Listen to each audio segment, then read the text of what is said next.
Outcasted OC. Viewer discretion is advised. Incoming transmission in 5, 4, 3, 2, 1. What's going on, guys? It's Courtney here from the Outcasted OC Podcast, and welcome to the Monday Night Raw recap, review, whatever you want to call it. It is the go-home episode for SummerSlam, so there's a lot to talk about, there's a lot to discuss. Let's just jump straight into it. So Monday Night Raw this week kicked off with Logan Paul coming out to the ring to cut a promo.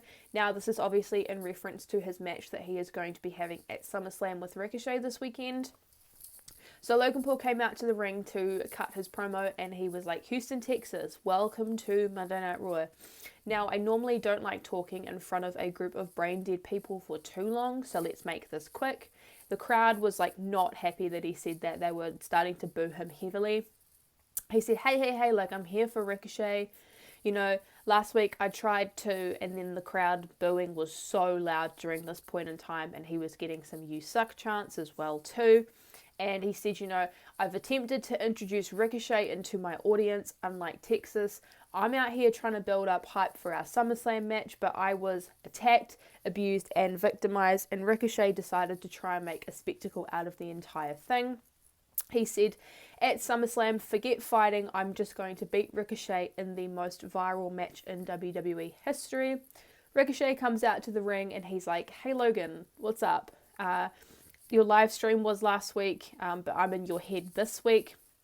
And he said, "You can spin the story to try and make it sound like you're a good guy, but you're not a good guy in this. You can fool people who pay you to follow you online, but you're not fooling Houston." And then Logan puts in this weird little comment being like, "You don't have to pay to follow me, like it's free."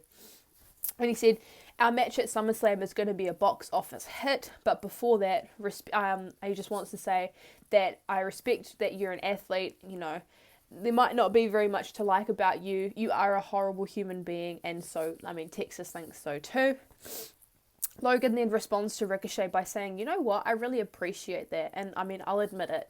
And then he gets like a whole lot of "you suck" chants, and he goes, "You're one of the greatest to ever do it, until I showed up." And he goes, "We're not so different after all." And he said, you know, the beef that we have, it didn't start at Money in the Bank, it started long before that. Roll the clip, and they get the clip from Ricochet and Logan Paul from Royal Rumble this year. They're doing the coast to coast across the ring, and they end up colliding with each other. And, you know, he said, "Look, I've made us go viral." And he said, "You and I will put on a hell of a match this weekend," and goes into fist pump Ricochet. Then Ricochet ends up fist pumping him, and Logan goes, "I have one more thing. After the match, there's normally a ring announcer that announces the winner. Is that correct?" And he goes, Your fiance over there, she's the ring announcer. Samantha Irvin, she's your fiance, right?" And you get a shot of Samantha Irvin, and she's like not looking too happy, and neither's Ricochet. And he goes, "I'm hoping there's not going to be any hard feelings when your girl at the end of the match goes ahead and says, and the winner is Logan Paul." Ricochet's not having any of this. He grabs Logan Paul and starts brawling. They both just start attacking each other. Ricochet ends up punching Logan. Logan takes down Ricochet. It spills outside of the ring, and Ricochet ends up going on the top rope to like jump and hit him with a punch. But then Logan Paul ends up catching him and catches him with a right arm as well too. And then Ricochet is lying on the ground, and Logan Paul grabs his phone and starts kind of live streaming, very similar to how he did last week. And that is how the feud between the two of them is settling in terms of how it's going to look going towards SummerSlam. Now, looking at the entire SummerSlam card, at first I kind of was like, I'm not really too sure about Logan and Ricochet. Like, I know they'll put on a good match, but I don't know if it's going to be any good. But I'm very excited for this match. I think you can say what you want about Logan Paul, but he is insanely athletic and insanely talented in the ring. And I think him being paired up with Ricochet especially is going to be a banger. I'm very excited for this match. Then we had a video recap from Monday Night Raw last week. We were shown video footage of the interactions that were had between Gunther and Drew McIntyre last week. Now, this is obviously to further their storyline and further their issues going into SummerSlam this weekend as well. Jackie Redmond was backstage and she interviews Gunther, and the rest of Imperium are there as well. And Jackie's like, hey guys, Gunther, do you have any concerns going into the SummerSlam match against Drew McIntyre? He's looking very strong since he's come back. Are you concerned about Drew McIntyre at all? And Gunther says, I don't live in the past, I live in the here and now, and the only concern that I have is disappointment with you. And he's not looking at Jackie, he's looking at Ludwig Kaiser. Now, this segment is very interesting because it raises a lot of questions in terms of if there's any turmoil going on with Imperium. So Gunther goes in here and said he's disappointed in Ludwig. He looks at Ludwig and he goes, you could have prevented all of this last week. And he goes, don't even get me started with Gio, as in referencing Giovanni Vinci. And I was like, uh-oh, are we starting to see another faction fall apart on the main roster? I really hope not, because I really like Imperium. And Gunther then goes ahead and says, I expect more from you. And then he says, tonight Ludwig is able to redeem himself against that barefoot meddling maggot Matt Riddle. And he goes, at SummerSlam, I will personally end Drew McIntyre once and for all. And so that's how that little video segment interview finishes. I'm very confused as to where all this turmoil for Imperium has come from, but nonetheless very excited to see where it goes. Then we end up having the match between Matt Riddle and Ludwig Kaiser. Now this match was obviously born out of Matt Riddle making the save last week when Drew McIntyre was beaten down on by Imperium, but this is also a very good opportunity for Ludwig Kaiser to get back into Gunther's good graces in terms of being able to be someone that Gunther can rely on whenever Gunther is needing someone to be in his corner. The match was very well paced, it was very strong. They both looked really good going into this match as well too, and got a lot of opportunities to shine throughout the entire match. There were some really good counters. Obviously Imperium did try and get involved at some point, but Matt Riddle very much was trying to wear off Imperium as much as trying to keep attention to Ludwig Kaiser. Ludwig Kaiser did end up coming away with the win on this match, which I was very excited about. I think Ludwig really needs a lot more wins going into what he's doing, because he's been losing a lot lately and he is a very strong competitor, and I need to see that winning streak come back into him. At the very end of this match, Gunther comes in the ring and he's looking very angry, and obviously there's issues going on with Imperium at the moment, so it's very concerning to see Gunther upset even after Ludwig has won a match. He is getting into the ring and Ludwig is still sitting on the ground, and he tells Ludwig to get up. So Ludwig gets up and then Gunther ends up shaking Ludwig's hand. So maybe this means that all is well in Imperium for now, but I'm very excited to see where this goes from here. Then we had a video recap of the Viking Rules match from a couple of weeks ago, which is then followed by a video package quickly showing Alpha Academy, all three of them, so Otis, Chad and Maxine, quickly practicing backstage before Maxine's singles debut match against Valhalla tonight. And then we end up cutting to seeing Valhalla, Eric and Ivar in a dark room praying. Then we see Logan Paul is walking backstage and he runs into Byron Saxton, and Byron Saxton just asks him quickly hey, what was all that about? And Logan sums it up by saying that he gave Ricochet a very small taste of what's to come at SummerSlam, and as I said, will give him the most viral match of WWE history. And he goes, Ricochet, I kind of thought that you said that you were always one step ahead of me, but you're looking like a full-grown baby right now. Which, I mean, is very interesting for Logan Paul to be saying that, but it's all good nonetheless. Then we had the match between Maxine Dupree and Valhalla. Now, as I mentioned just before, this is Maxine Dupree's first singles match on the main roster. She's obviously participated in tag team matches before, but this is her first match in a singles capacity, so this was very cool. Maxine, straight out of the gate, was getting a lot of good offense, and she was looking very strong. Valhalla did quickly turn the match on to Maxine and was starting to get a lot of offense in as well too. Maxine has some really solid arm drags going in, and she hit a good couple of suplexes as well, which looked very clean. I was very impressed with that. When it looks like Maxine is about to get the win over Valhalla, Eric comes in and tries to interfere to break up the count. But then obviously Chad and Otis are aware of what's happening and they start getting involved outside with the Viking Raiders, Chad Gable goes up to the ring post and does a moonsault to end up tackling everybody down to the ground. Maxine does this really cool move where I think Valhalla looks like she's on the top ropes, and then Maxine goes underneath her and ends up slamming her down in some form of like a suplex.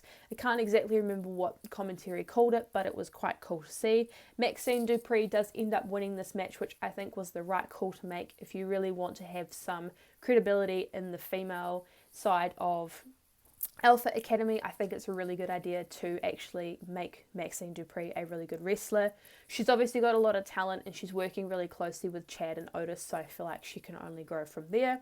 There was a moment in the match as well too where Otis was like, let's go, oh yeah, and then we ended up seeing Maxine Dupree do the worm, which is very classic for an Otis match, but that was okay.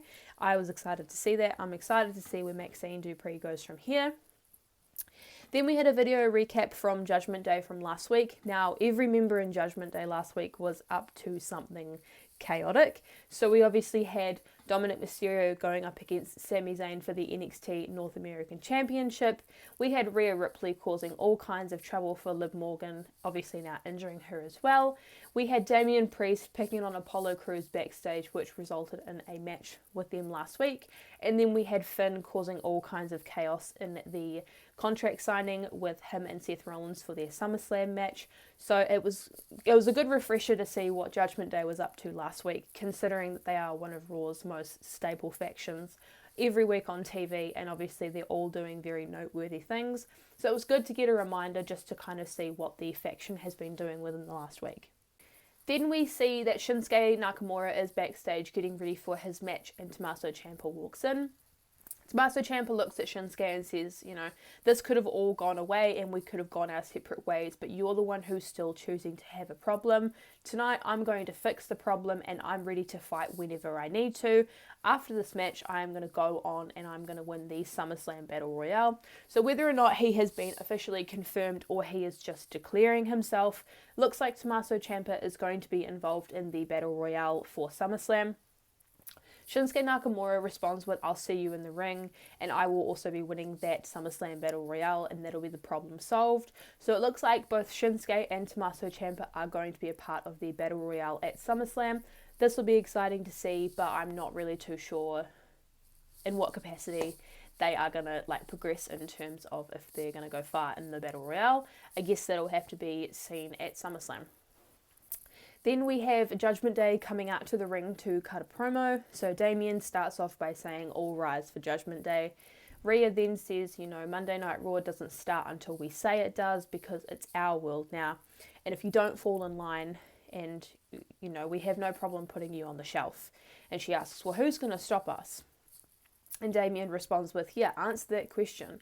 I'll give you a short list of heroes from Monday Night Raw and you can tell me if you think they're going to stop us.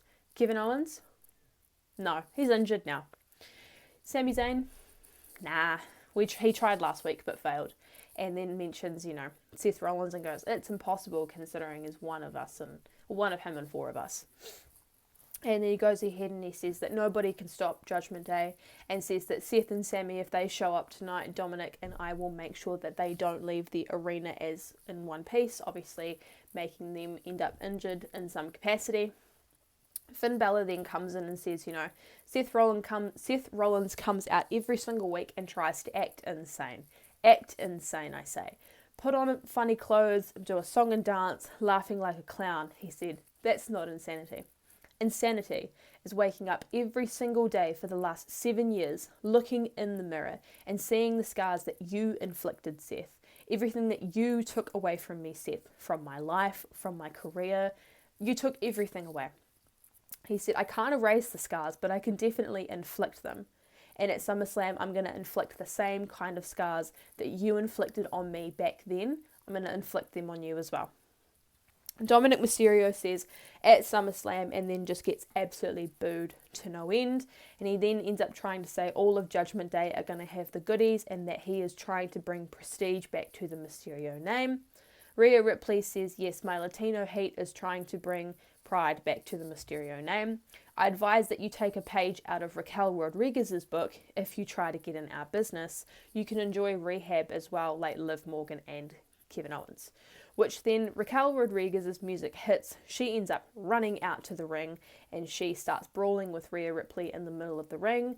The brawl ends up spilling outside of the ring, and Rhea's very much aware of the fact that Raquel is still suffering with an injury and ends up going after Raquel Rodriguez's knee, stomping it, hitting it, just doing everything she can to inflict as much pain to that knee as possible. Then we end up seeing a video timeline. So the way that they kind of set this up is very much like confessional interviews. So they've got separate confessional interviews for Ronda and Shayna. Now this is obviously to further their feud for SummerSlam. Talks about the ups and downs of them meeting initially in the UFC. Talks about their past and obviously talking about their inclusion in each other's lives in WWE as well. So this obviously, Shayna goes ahead and mentions, like, they became friends very quickly because Ronda was Shayna's coach in The Ultimate Fighter, and so on and so forth. So we kind of get to see how that friendship initially formed. And obviously, we get to see the initial spark in Ronda Rousey's first run in the WWE and how Shayna played a big part in that. There is a second part to this, so they've broken this up into two parts. So this was the first part of this video confessional series.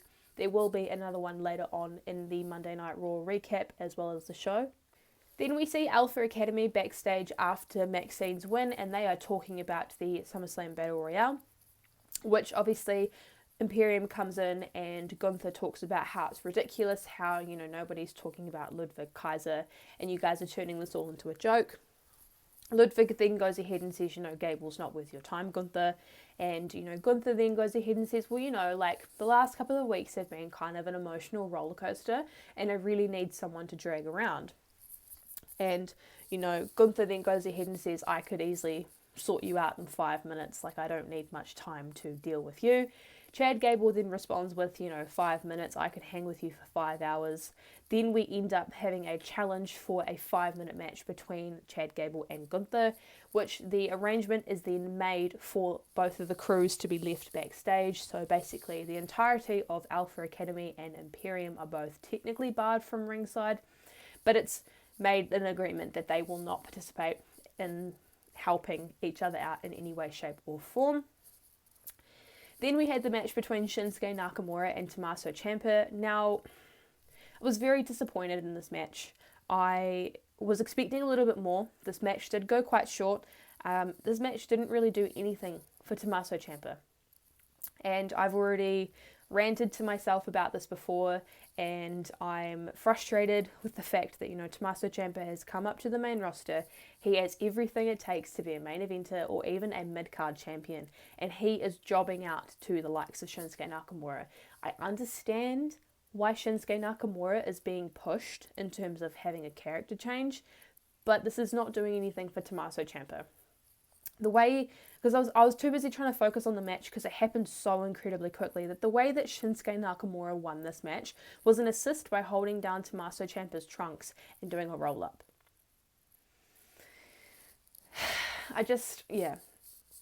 As a Tommaso Ciampa fan, I really just want more for him. I'm getting flashbacks to him, holding the NXT championship, holding Goldie, as he would say. And I'm just really hoping that at some stage we get to see that on the main roster, because, I don't know, I'm very disappointed with and it's not his fault by any means. This is just simply creative. Creative don't understand how much of a big star they have on their hands. And I think if the plan is not to reunite The Way and reunite DIY, I think they need to start coming up with some more plans that are a little bit better for Tommaso Ciampa, rather than having him job out to the likes of Shinsuke Nakamura. I think he deserves a lot more. Then we had a video recap from Friday Night SmackDown from the Bloodline segment. This was obviously showing the initial opening segment between Roman and Jay, and then obviously showing the main event segment, which was the Grayson Waller and Jey Uso match, and obviously the distractions that Solo and Roman caused, as well as the beatdown that they caused at the very end of the match. Then we see Raquel Rodriguez backstage being checked over by medical, obviously after the beatdown between her and Ria Ripley from earlier in the night. Adam Pearce does come in and says to her, when you are 100% cleared and you are good to go, I will happily give you a match between you and Ria, because I can see how personal this is for you and for her. Now, I may get a little bit of heat for saying this, but unfortunately, Ria Ripley's title run has not been the greatest, and it is not her fault by any means. It is simply because WWE do not have anything planned for her. A lot of the wrestlers that she was going to go up against, like the likes of Liv Morgan and Raquel, have all been injured, and it just doesn't feel like WWE has any solid plans for her in terms of actually making her look like a credible champion by beating down the entire women's division. We obviously have had the teasers between her and Becky at some point. Now I know that will happen, but it's just very interesting to see that it's not happening anytime soon. But that's okay, we move on. Then Brock Lesnar came out to the ring to cut a promo for Cody Rhodes. Now obviously this was towards their match at SummerSlam that they're having this weekend. Straight off the bat, the crowd is chanting for Cody. Brock Lesnar introduces himself by saying, "Ladies and gentlemen, my name is Brock Lesnar. I am an NCAA wrestling champion. I'm a former UFC heavyweight champion, and I am a WWE heavyweight champion of the world." He said, "This is fight week. This Saturday at SummerSlam, I'll get paid to fight, kick ass against Cody Rhodes. But this week at SummerSlam, Cody Rhodes is going to get paid to get his ass kicked by Brock Lesnar." He says, "Cut the crap." He says, "Cody, if you want to come out here, you can. If you don't, that's fine, but I will see you this weekend at SummerSlam." Cody then comes out. He's walking out very passionately to the ring. It's referenced on commentary that he is in his ring attire as well too. He comes out and he shakes Brock Lesnar's hand, but as Brock Lesnar is trying to leave, Brock Lesnar ends up shoulder nudging Cody Rhodes. So he ends up nudging him, and then he leaves through the ropes, and then Cody ends up like running against the ropes and then coming back and flies through the ropes and starts brawling with Brock Lesnar outside the ring. Brock Lesnar ends up picking up the ring steps and attacks Cody with the ring steps a few times. There are a few moments in this where Brock Lesnar is trying to leave, but then he ends up coming back to attack Cody Rhodes some more. He ends up bringing Cody Rhodes into the ring and hits Cody Rhodes with the F5. Now, this is how Cody Rhodes is looking coming into SummerSlam. Whether or not he ends up picking up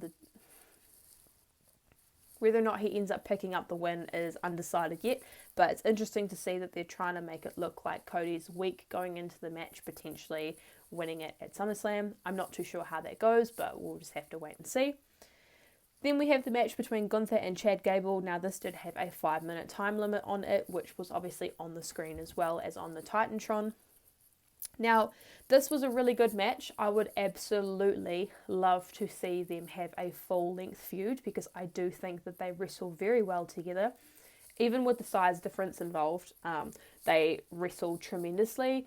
I was just so enamored by what was going on that I did not even write any notes in terms of what moves were going on because I was just so happy to see them have some really good ring chemistry and a lot of good moves being executed by both. Now, at the 5-minute time limit, Gunther was outside of the ring and Chad Gable was inside the ring, and Samantha Irvin announced that Chad Gable was the winner of the match because the time limit had expired. Gunther was not very happy about it because obviously that would be marked as a loss against him. He demanded more time be added to the time limit, and so the match continued. Then Gunther ended up turning the match more on his side and ended up just brutalizing Chad Gable and ended up coming away with the win. Gunther then cut a promo at the end of the match and said, you guys need to get used to this, celebrating my successes. On Saturday at SummerSlam, I'm not losing. And Drew McIntyre, look at what I did to Chad Gable, because I'll be doing the same to you. Then we see Seth Rollins and Sami Zayn are chatting backstage, getting a game plan together for their match against Dominic Mysterio and Damian Priest, which will be happening in the main event. Then we see Byron Saxton, and he is interviewing Cody Rhodes very quickly backstage after the interaction that he had with Brock Lesnar earlier in the night. And Byron Saxton basically just asks if Cody thinks he's going to be able to compete after the beatdown that occurred. And Cody goes ahead and says the aura of the beast that is Brock Lesnar will be getting destroyed by myself at SummerSlam. Then Becky Lynch came out to the ring to cut a promo, and she said, I've done everything and I've said everything that I needed to do to get this rematch. I'm not waiting any longer. Let's do this right here and right now. And she ends up calling Trish Stratus Patricia. I think it's just really funny that she's calling Becky by her government name. I was like, get it, girl. That's so funny.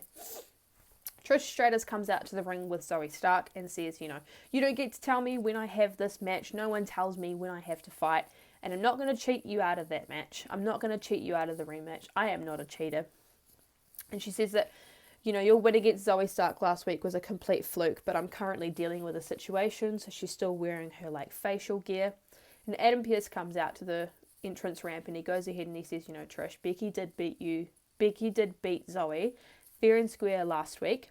This match is going to happen tonight. Get a ref. It'll be happening right now.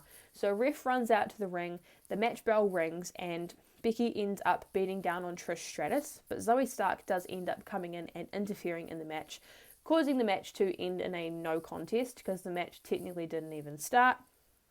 Then Becky goes after Zoe, Trish goes after Becky, and then Becky ends up slamming Trish Stratus's face into the table.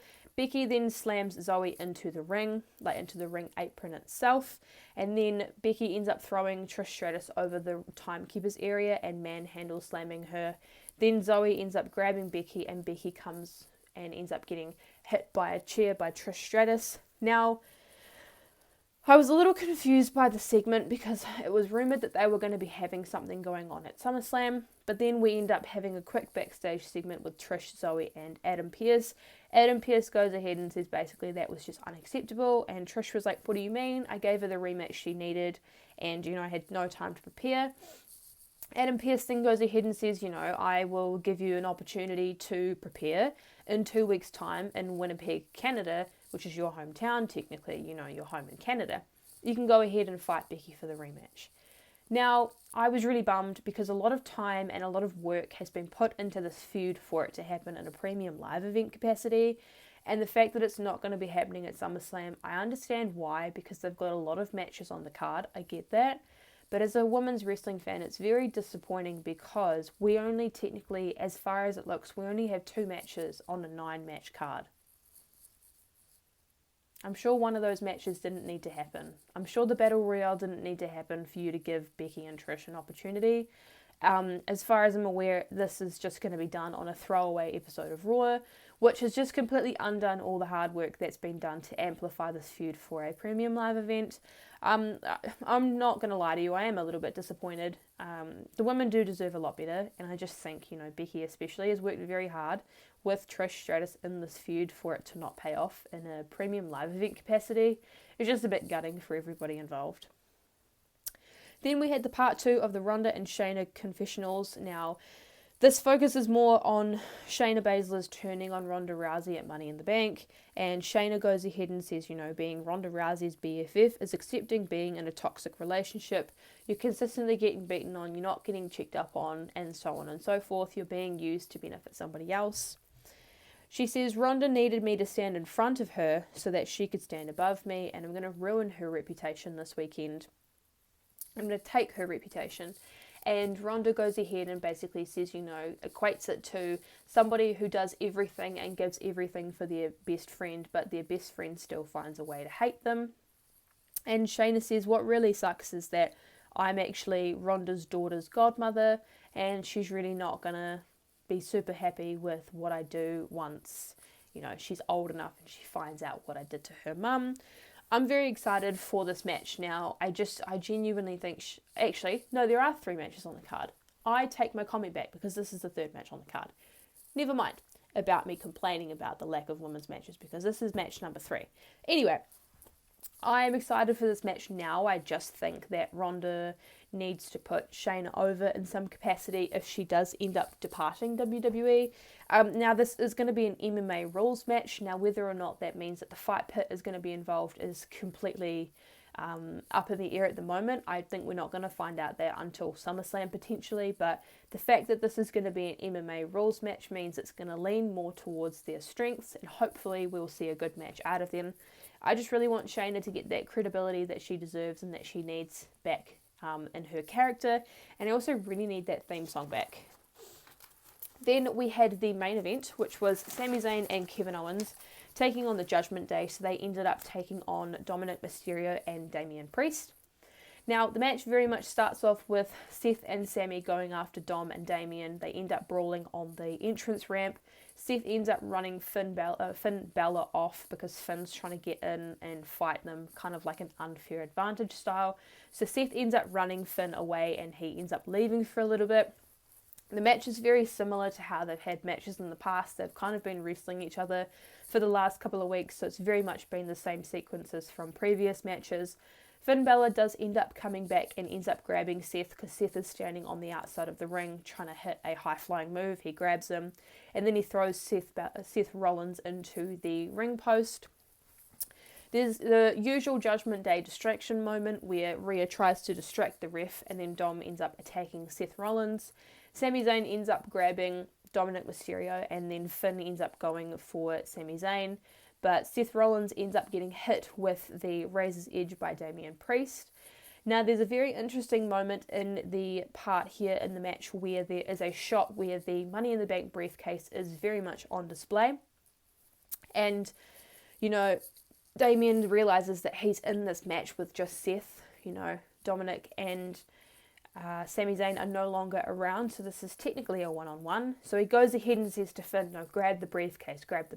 So the briefcase is retrieved, and it looks like Damian Priest is going to try and cash in this briefcase. And there's a moment with Finn where he's like very confused. He's like, should I give this to Damian? Should I not?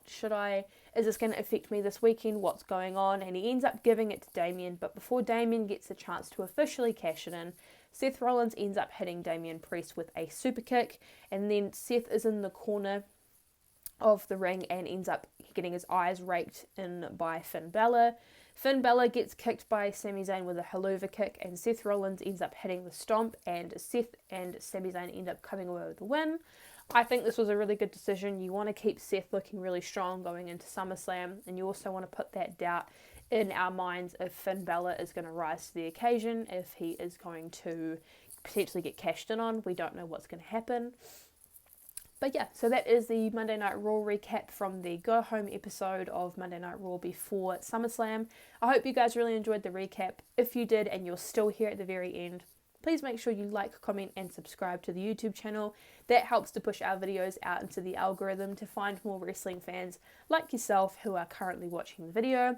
We will be having an NXT review on the channel by Reese at some point this week. I think it's popping up on Wednesday. Then we'll be doing a podcast this week where we're going to be doing our SummerSlam predictions. So everyone will be here and we will be having Lana as a guest. We will definitely make sure to let you know exactly what time that is happening on our Instagram. We'll also be doing a SmackDown recap, which will be going up probably before SummerSlam. And then there may be a SummerSlam review / recap on the channel. That is still to be determined, but if it is, we will definitely make sure to let you know. But please make sure that you go ahead and like, comment and subscribe, as I said, to the YouTube channel. Go ahead and follow our Instagram so you can keep up to date with our uploads and when our schedules are for reviews and recaps. Also make sure you go ahead and follow our personal social medias so you can keep up to date with what we're doing when we are not filming content for the channel. But yeah, I hope you guys really enjoyed and I will see you in the podcast episode. Bye guys.